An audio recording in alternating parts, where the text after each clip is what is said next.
All right, let's talk about making more money. And when I say more money, I'm talking about both people who are working a 9-to-5 job, blue collar worker. If you're a business owner, an entrepreneur, that's what we're going to do. Who doesn't want to make more money?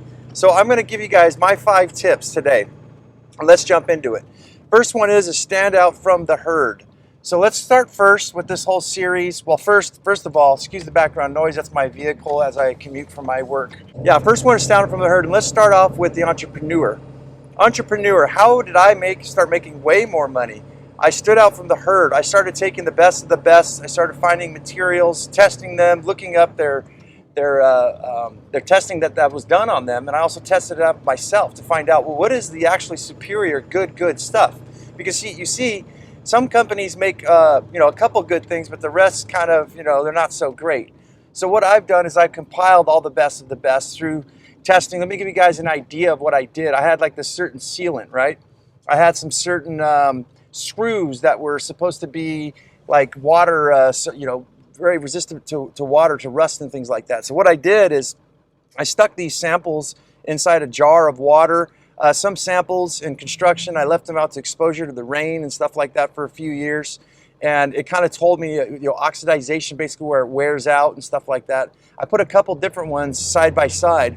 And that's what gave me, and I took a picture of it, I took video, and that's what I showed my clients. Look, I've tested all this stuff out myself. I've looked it up. A lot of things sometimes are tested by third party, by second party. For instance, in my line of work, there's some people that will take stuff and they'll put it through UV testing, sandblasting. They'll let you know what's going to happen to it in 10 years in like a month. They just really beat the crap out of it. I found other samples and stuff that I use with like sealants for construction where you can run it over with your car and try to stab it with like a screwdriver and stuff like that. It's impenetrable.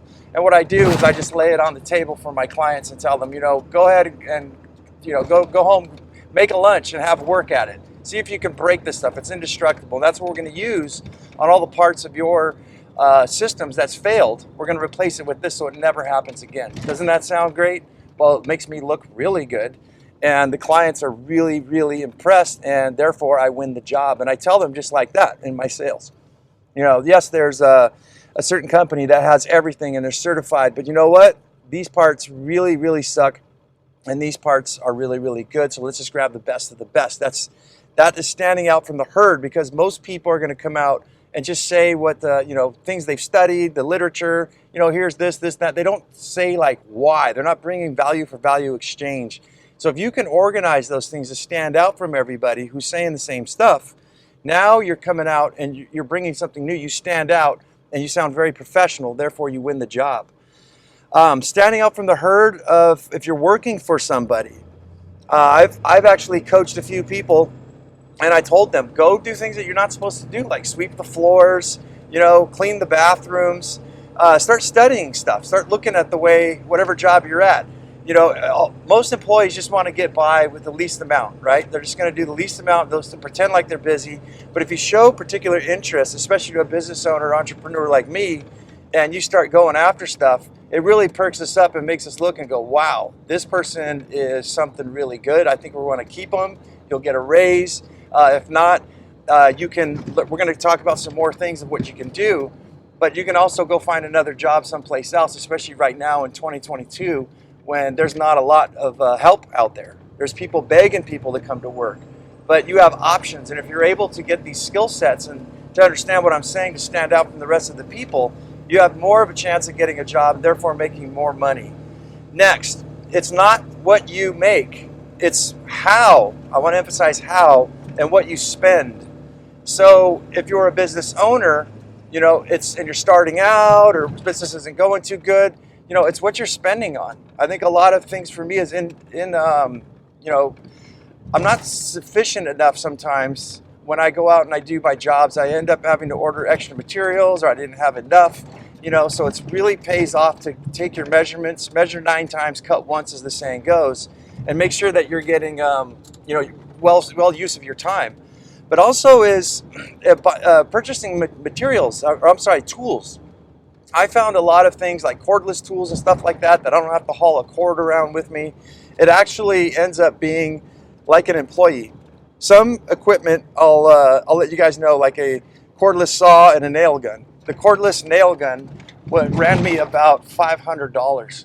But I'm able to pick this thing up with my cordless saw and go up on, say, like a commercial building, a very large project that I've got going on. So by the time I would go up and down and put cords, find an electric outlet and all that kind of stuff, it actually ends up saving me hours. And even if it saved you 1 hour per day, add that all up. 1 hour per day, 5 hours a week. Think about what that's worth of paying somebody.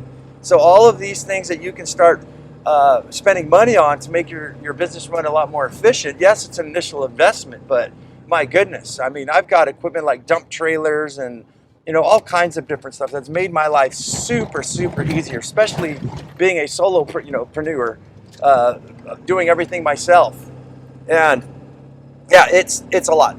So not what you make, it's how you spend and what you spend on your in your personal life. So let's talk about to make more money is actually to save money when you're working for somebody, and you're actually working for the government. You guys get paid you guys have to pay taxes. You get tax deductions from yourself or from your paycheck. And when you're working, you're a number, right? You're a Social Security number. And when you're working for the hard-earned cash that at your job for, and you're not running your life efficiently at your home, you're throwing food away, leaving the lights on, and things like that. Maybe you live in a larger home. It's what you spend your money on. So if you're not running things efficiently and you're throwing things away, you're throwing your money away. And I want you guys to understand, people think like something's just $1 or $10. Well, you got to think about all the energy that's going into your home to keep it cooled or warmed.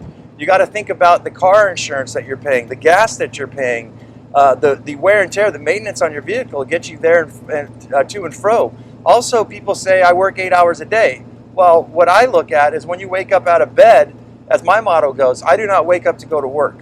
I wake up to make money. When I decided this, when I discovered this in myself, that is what has improved my life. But what I understand is that when I wake up in the morning, my time is valuable. So a lot of people say I work 9 to 5, but when you're driving to your job, say an hour commute, half-hour commute, that's part of your time.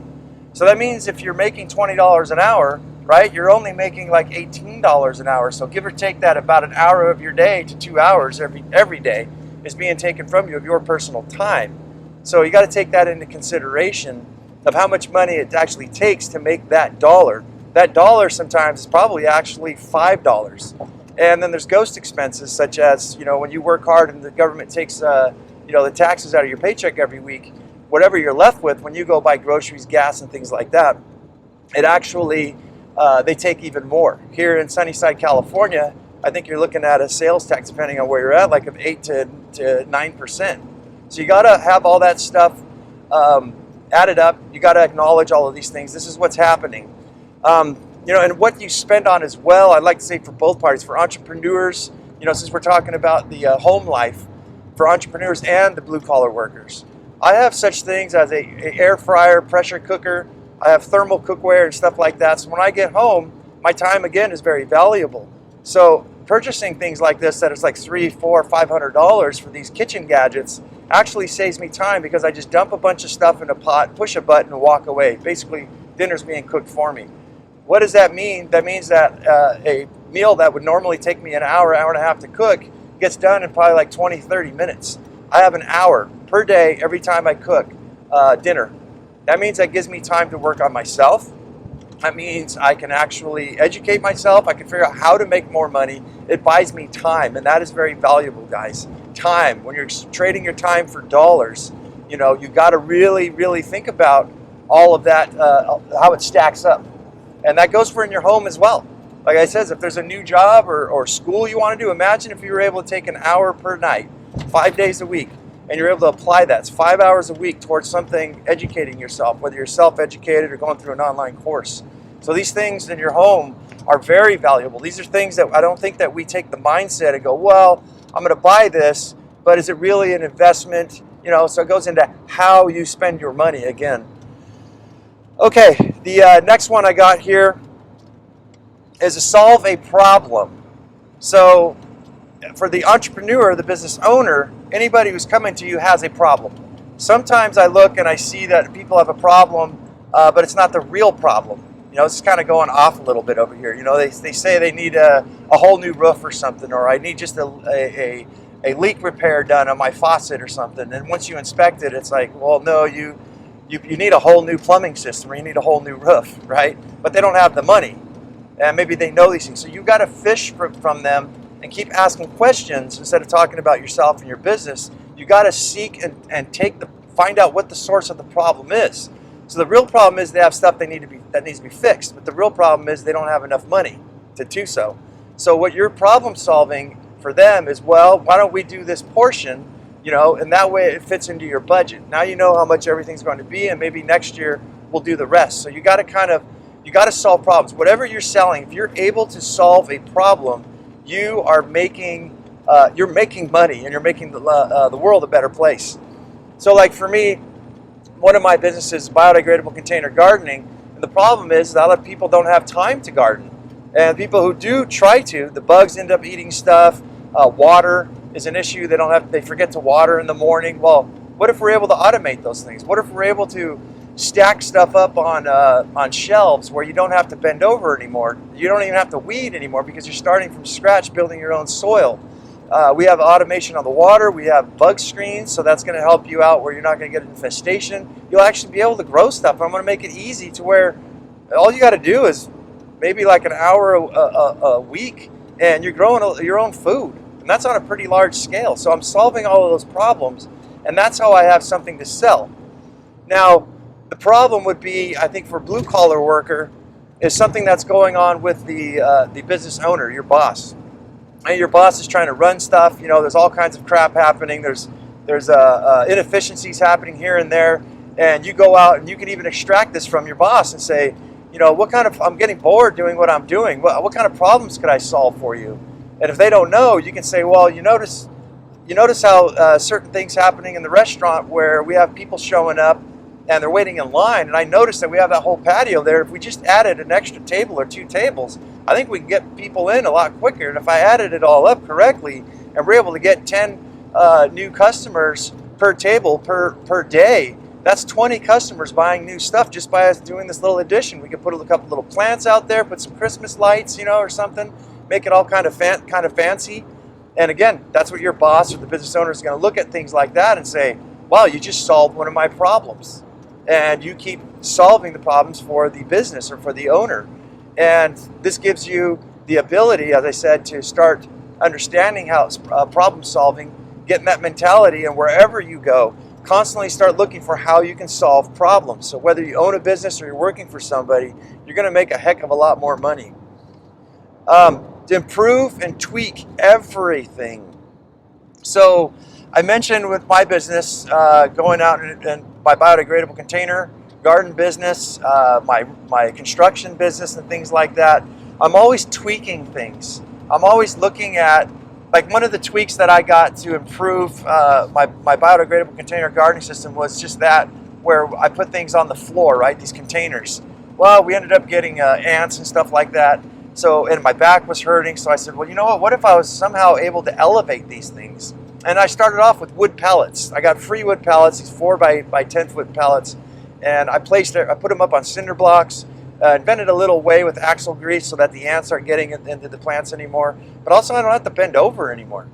And that's solving, that's tweaking everything. But what I found is that I had to find a way to separate the baskets, the containers from the wood, because they're rotting out the wood. So I actually invented a little pipe system. It's a stainless steel or galvanized rack of fence pipes.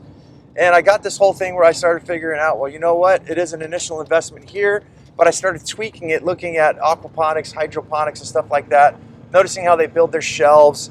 And I actually invented and tweaked a few things to make it fit my own. And actually, I'm underpriced from the cost that it would be for like a hydroponic or an aquaponic system. So my container garden is now elevated off the ground, and it's over stainless steel, or I'm sorry, galvanized pipes instead of wood.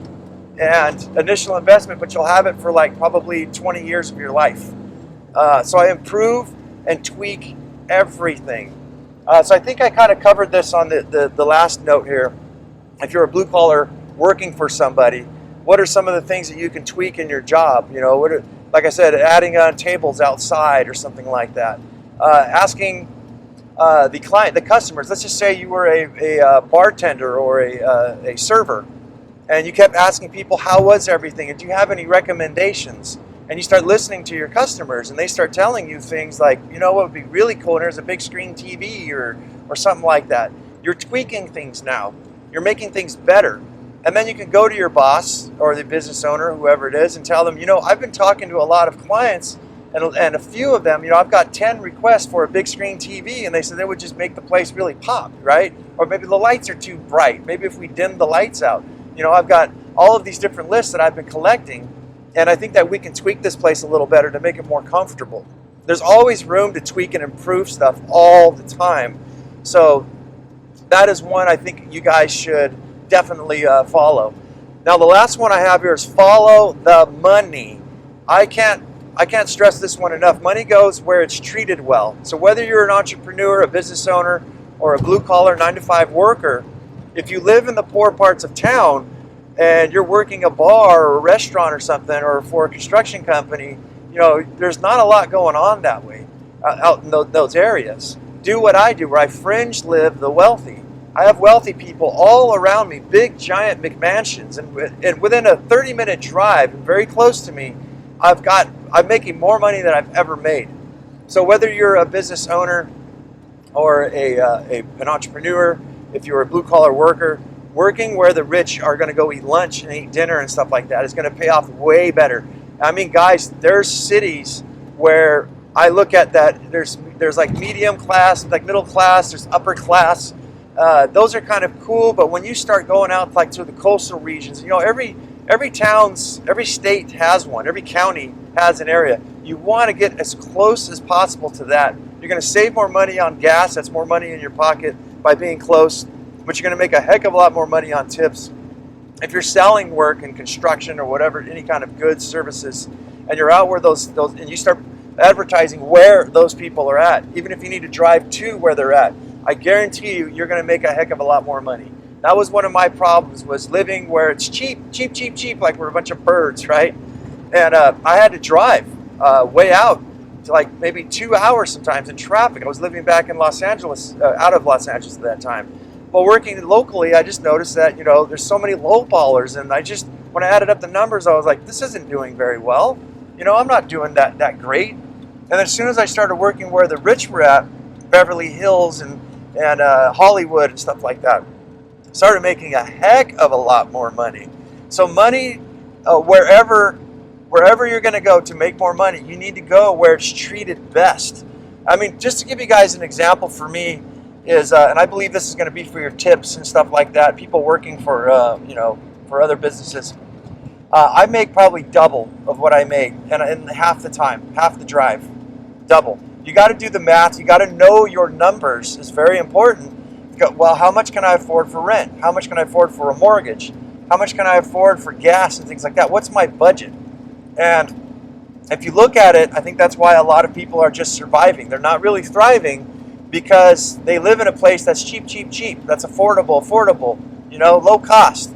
But the amount of time and effort and things, as we to sum up this whole entire show, is all that time that you're driving, all the wear and tear on your car, your heating of your home and the taxes, all of these things. You're not in a place that's conducive to making really good money because the cost to get there offsets everything. And the pay you're getting, especially right now, is what's hurting a lot of people. They're not getting paid good money. They're not getting paid what they actually need, what in most cases deserve, in my opinion. So guys, money is treated well when you go to the right places. All right, guys, that's the show. Thanks so much for tuning in today. And if you guys would like to contact me, down below in the description, there's an email. You can do so. And if I brought you any value, please like and subscribe, hit the like button, help us with the algorithms to keep the show going on, but only if we've given you guys any value today. And guys, as I always say, go out there and have yourself a near life experience. Don't lose your muchness. Carry on the fire. Human up. Live it, love it, own it, and bone it, my friends.